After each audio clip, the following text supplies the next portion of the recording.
warahmatullahi wabarakatuh, my respected fellow brothers and sisters.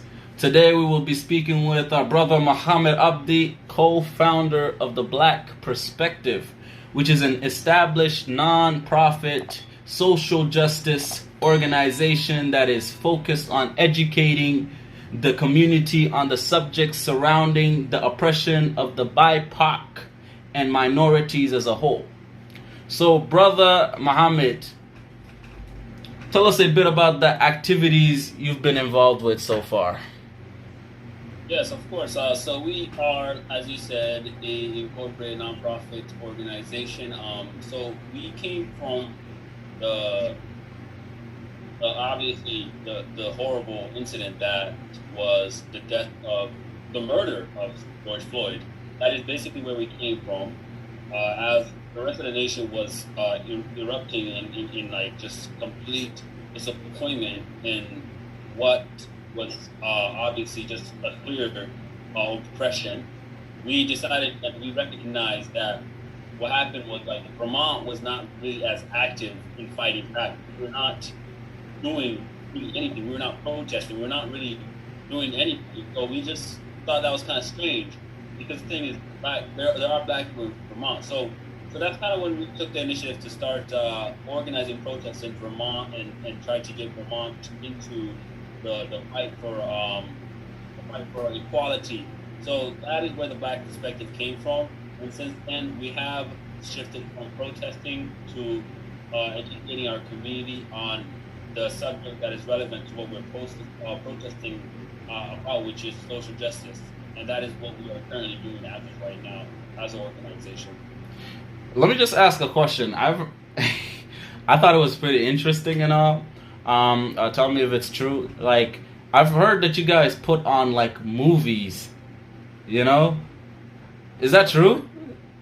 Yeah, we did put on multiple movies. Like we did an outdoor movie night, in the sense that we had a screen, an outdoor screen, like a movie screen, and then they had like a projector, and some of the movies that we played on there was Moonlight, If Beale Street Could Talk, and also Black and King. So we played all three of those movies. So Moonlight and If Beale Street Can Talk was hosted at Battery Park in downtown Burlington. Literally was outside.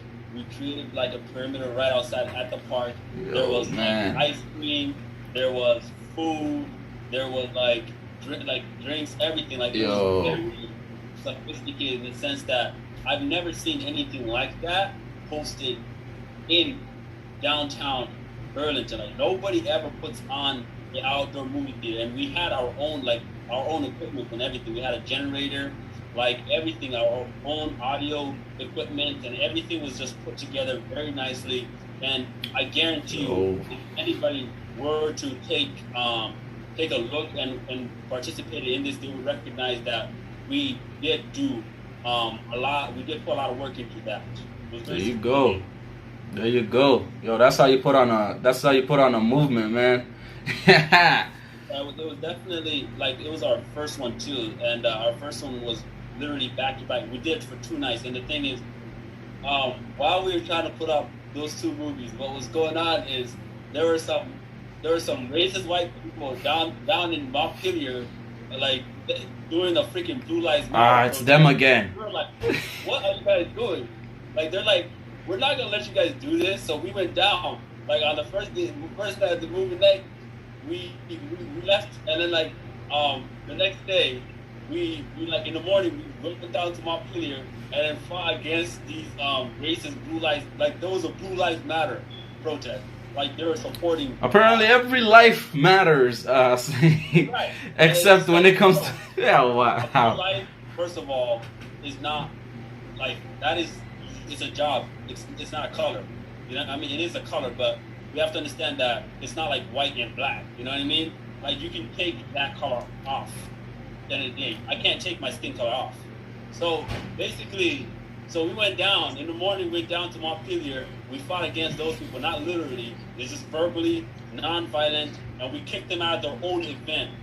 We kicked them out. They left like 2 hours early because we were just like, bro, you can't come to our backyard and then just say, yo, this is my hood. Here. It's like there's enough white allies to support us. So we definitely, and I'll tell you guys what I did. I got this megaphone, right? I turned on the siren on the megaphone. I put it right next to their ears. They're like, Mohamed, they didn't say Mohamed, but they were like, that is too loud. Can you turn it off? I'm like, what was that? That is so loud. It's hurting my ears. I'm like, all right, just stop being racist.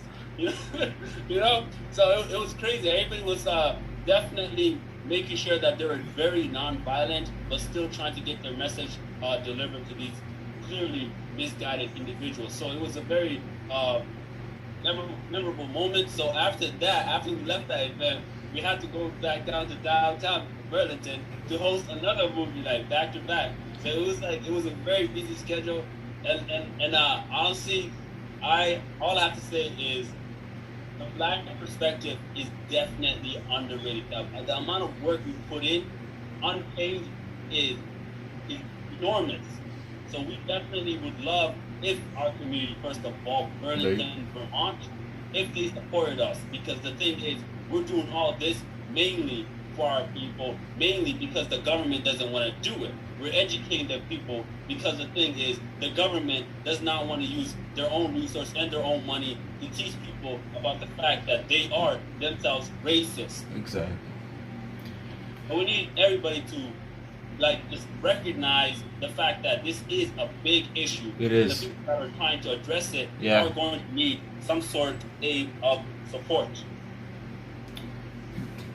Question, this is something that's been on my mind. How do you expect to, empower Black people? Like, is there some strategy? To empower the Black people of America? So honestly, first things first, we gotta understand what are Black kids, because the thing is, we have to right now focus on the kids, because the kids are the future. So what are we going to the kids right now? What are the kids looking at?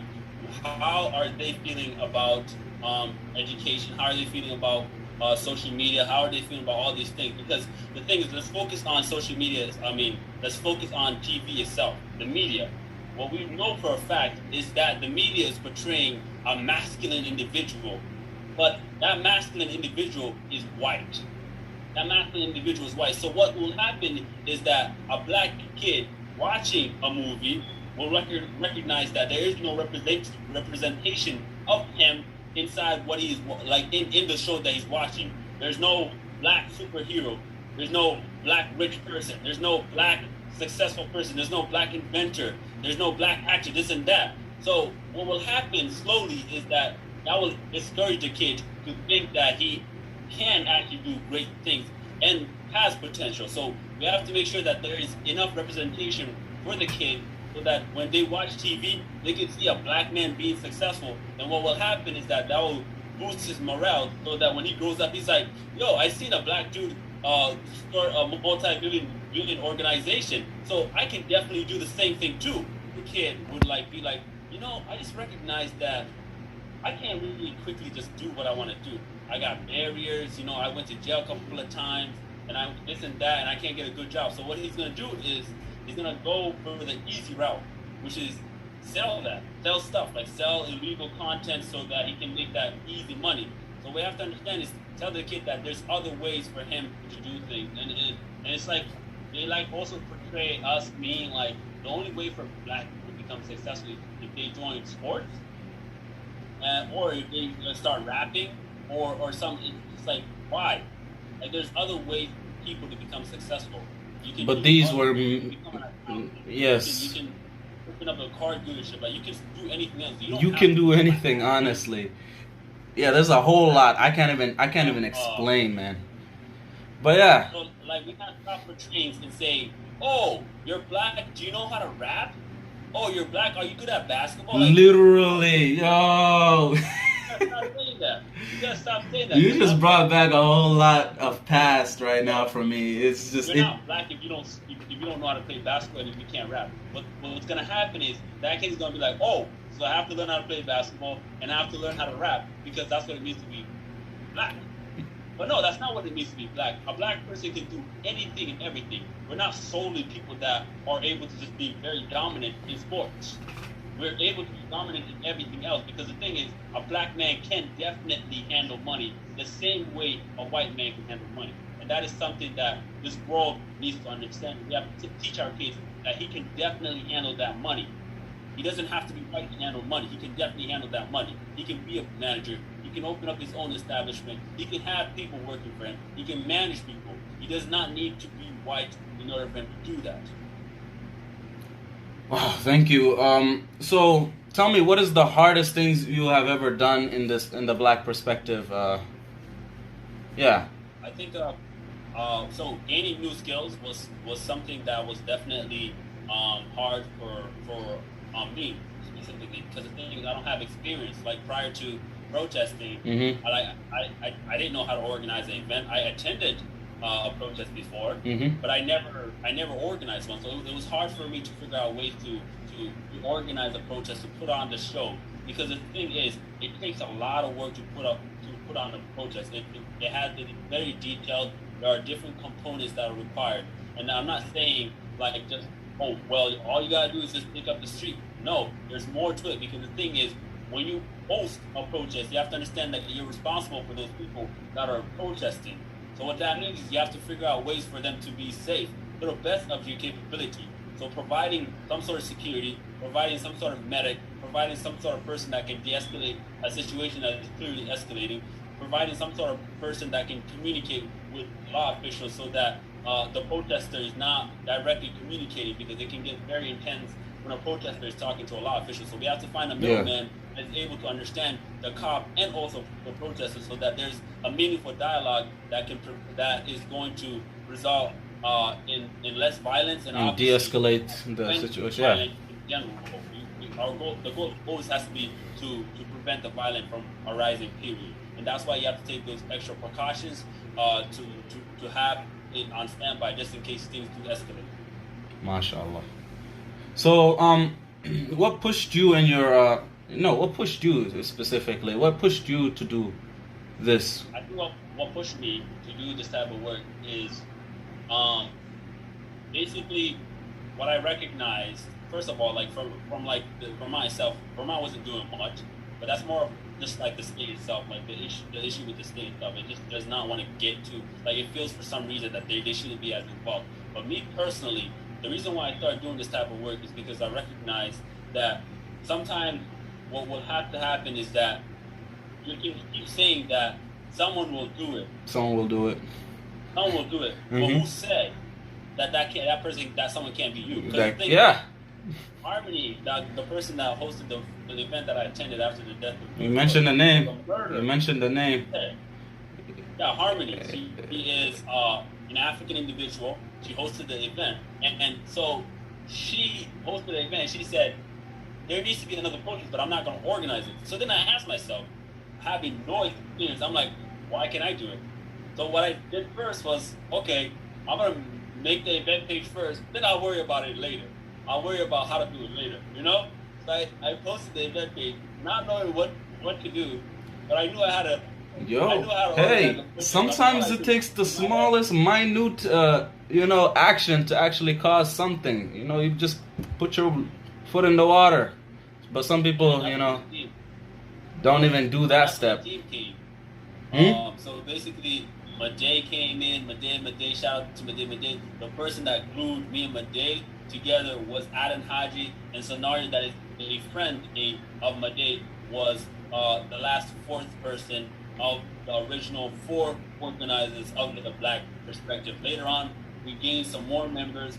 We gained some more individuals that were just like, we're gonna do this too. We're gonna support you guys. And then so we created a team. We created platforms. People knew who we were.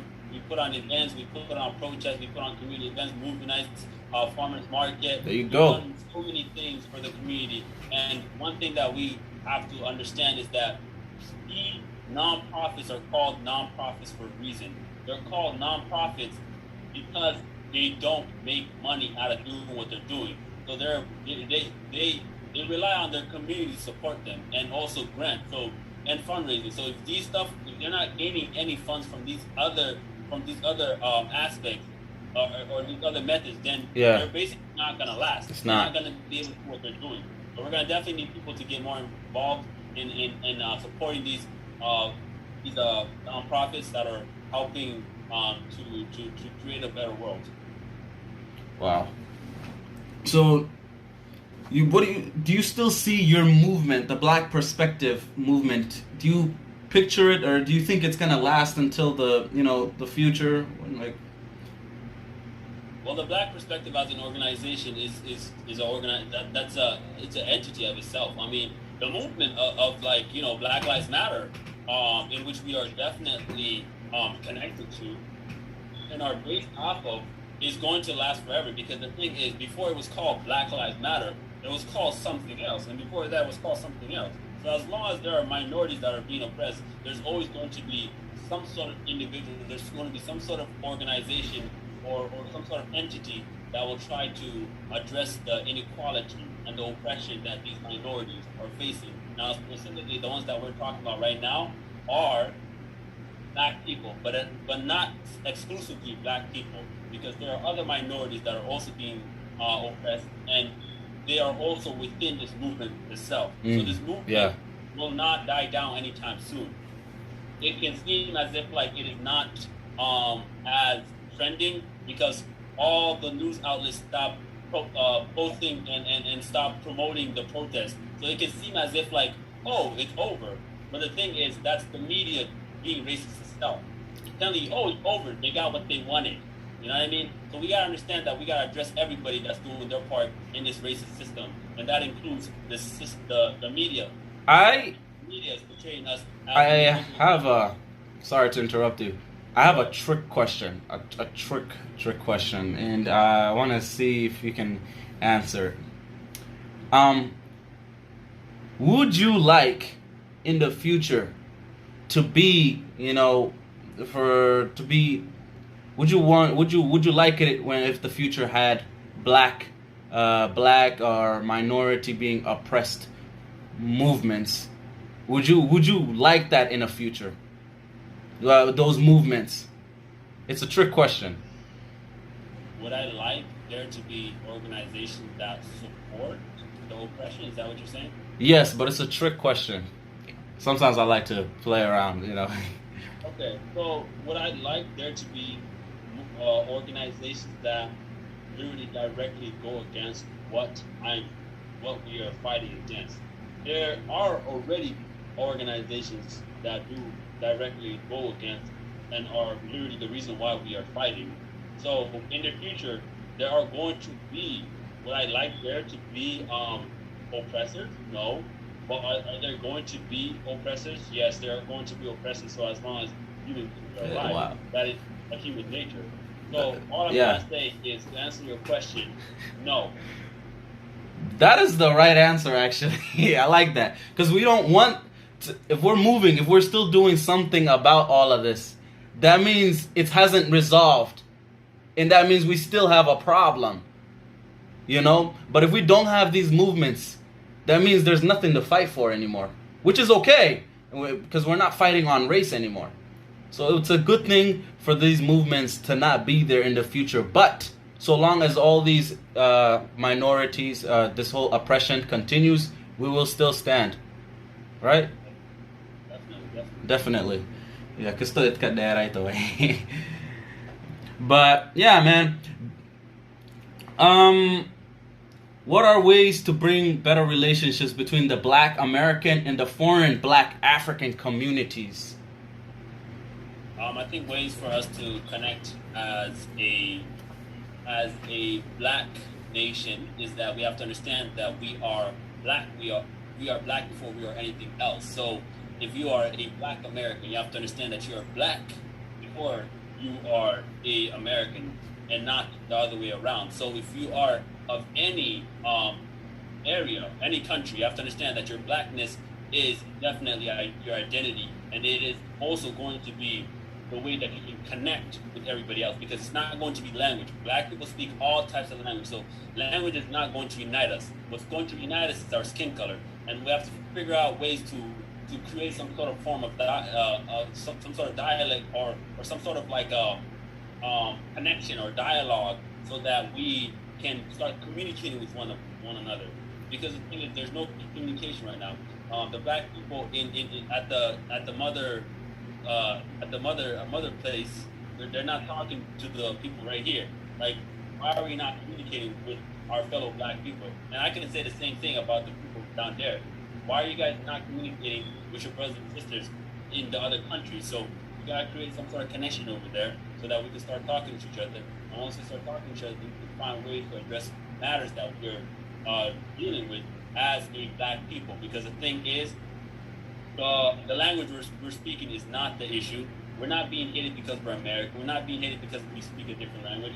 We're not being hated for all these other additional things. We're being hated because of our skin color. So our skin color can also be the reason why we should collectively work together to fight against these individuals that hate us because of our skin color. Because our skin color does connect all of us together. You know, usually I don't like exclusion, me specifically, but when it comes to oppression and discrimination and all of that, I feel that sometimes you need to excuse yourself from your oppressors. Excuse yourself from your oppressors and go to those who are also being oppressed, and come together, communicate, educate one another, and then you can finally go back to your oppressors. But if you are not better equipped, if you are not equipped and you just go and dive right in and, you know, live life with your oppressors, I feel like that's the wrong choice. I feel like what you're saying, I can go with that when it comes to excluding yourself from one race and into your own. That I can agree with in some areas. So yeah, so that's a good way of putting it. Yeah. You got some inspiration for the people out there? Something you just want to drop at them? You know, something inspiring. Yeah, honestly, I think one thing that we have to understand is that if a person wants to get anywhere in life, they have to understand that you will not know what you're good at unless you try different things. So if you don't try different things, you just stick to one thing, and you will never know what other stuff you're good at. Because I did not have experience organizing, but I knew right away after I organized our first event that was something that I was just naturally good at. And likewise, Made, he was just really naturally good at different aspects. Like, I was good at the media side and marketing, and also finance aspect of it. And he was good at the more in-person thing and navigating, coordinating all the volunteers and making sure everything was like literally in-person based good. Because in person, I was not, that was not my field. That was his field, and he was very good at that. So we both were working in our own field, and we were very good at our work, even though we had no prior experience. So you just have to try new things, and don't give up if you're not good at one thing, because you're not good at everything, but there are definitely things that you are good at. You just have to figure those stuff out. Yeah, I was gonna talk about something that you also spoken about. What is you mentioned something about being, if you are not able to if you're not able to build a rocket, if you're not able to do something big, something with big technology, you know, you mentioned something about that. You know, if you recall, it'll be good for people to hear. You know. I mean, honestly, what we have to understand is that if a person cannot do something that is, in a sense, very drastic, they can at least start to work on the basic principles of that thing that is drastic. Because when you look at an idea, you can't say, oh, it's going to make me billions of dollars, you know? You have to look at the idea and say, it can first make me a couple of $1,000s. Because the thing is, it might be easier for you to make a couple of $1,000s instead of billions of dollars. Matter of fact, looking at that $1 billion will actually discourage you. So what you have to do is you have to start at step one. Okay, let's make a couple of $1,000s. And that could lead you to great things, which could include the $1 billion. Now, all I'm trying to say is that everybody has the potential to get to that basic principle. Not everybody is able to get to that full potential, which can lead to $1 billion. But everybody can definitely start. And it does not matter where you start. So as long as you start. Thank you very much. It was a pleasure having you. Thank you very much for allowing me to speak to you. It was a good discussion. Thank you very much. Pleasure talking to you. All right. Wa assalamu alaikum wa rahmatullahi wa barakatuh.